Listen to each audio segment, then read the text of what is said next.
വിൽപ്പനയിലെ തിരിച്ചടിയും ഉൽപാദന ചെലവിലെ വർധനയും നേരിടാനാവാതെ പ്രമുഖ ജാപ്പനീസ് വാഹന കമ്പനിയായ നിസാൻ മോട്ടോർ ഇന്ത്യൻ വിപണിയിൽ നിന്ന് പിന്മാറാനൊരുങ്ങുന്നു.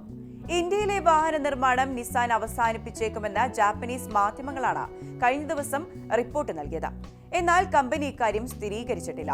ചെലവ് ചുരുക്കലിന്റെ ഭാഗമായി നിർമ്മാണ അസംബ്ലിംഗ് യൂണിറ്റുകളുടെ എണ്ണം കുറയ്ക്കുമെന്നാണ് റിപ്പോർട്ടുകൾ.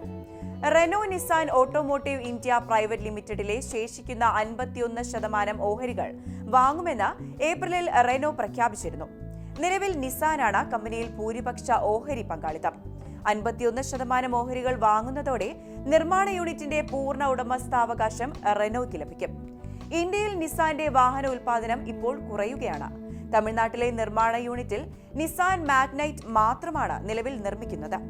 നിസാൻ ഏറെ പ്രതീക്ഷ പുലർത്തിയ ഇന്ത്യൻ വിപണിയിൽ വിൽപ്പനയിലെ ഇടിവും ഇലക്ട്രിക് കാറുകളിൽ നിന്നുള്ള മത്സരവുമാണ് തിരിച്ചടിയായത്.